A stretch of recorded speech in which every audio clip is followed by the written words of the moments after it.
So hello guys, today I'm going to show you how to create our environment for Spring Boot application. First you need to download this idea here from jetbrains.com. It has like free 30-day trial, so you always can create new account using ProtonMail, so you can renew your 30-day trials. So yeah, it is very common. So after that we need to download Docker. Here we have docker.com. You can download it for Windows or Mac OS here, as we see. Also we can go to Spring initializer. Here we need to choose Java and Spring Boot version of it.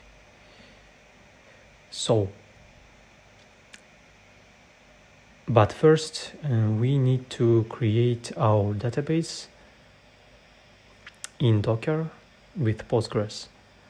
So yeah, I have prepared code here, and also you can copy it from here.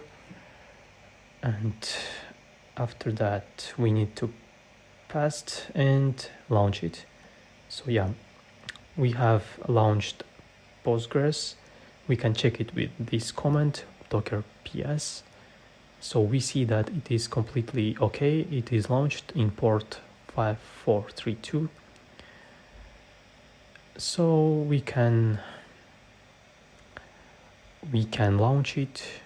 If you don't have pulled Postgres, it's going to be pulled, so you need to wait a little bit more. So yeah, so let's come back to our Spring initializer. Here we need to choose Java, Maven, and a version of it. After that we can change the name of our application. I'm going to name it eCommerce 2, since I already have backend of prepared version of it. So yeah, we need to change to 17 because it is the most stable version of Java for developing. And we need to add Spring Web, Spring Boot tools, web tools, and GPA. After the GPA we are going to add PostgreSQL for working with database in our Docker. So after that we need to add Lombok.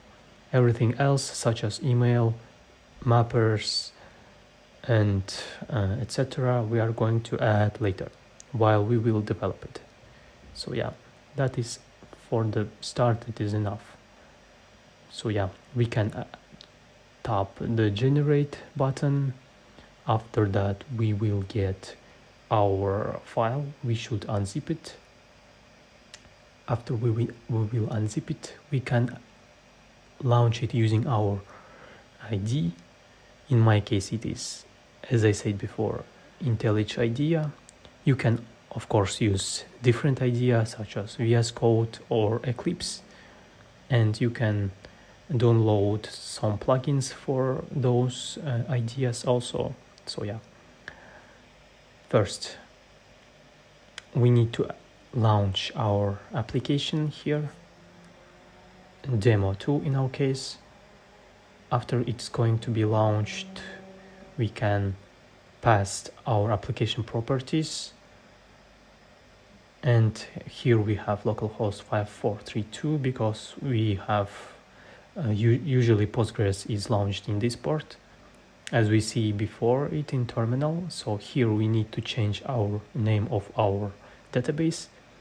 So we can check it. So yeah, here we have my database, so we should change it to my database here. After that we need to change also username and password. So we have my user and my password. So yeah, let's change it also. Right now you shouldn't worry about a meaning of all of this code. You should just keep in your mind that it is for connection for our database, and that's it. So you shouldn't worry about it.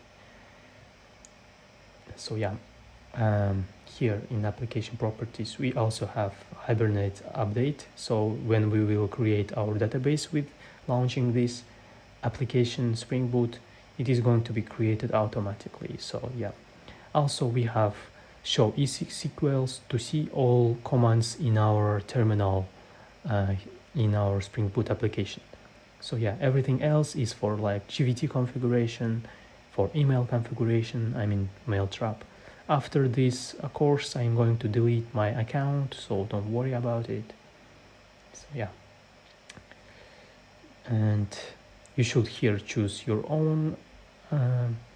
You can choose any GVT secret, you can choose any expiration. I recommend you to choose exactly this expiration. After that, I'm going to show you how to use Mailtrap. So here we have server port. It is 8080. It's actually usual for Spring Boot to launch this Tomcat server in 8080. So here we have our main application file. After that, we can launch it, of course.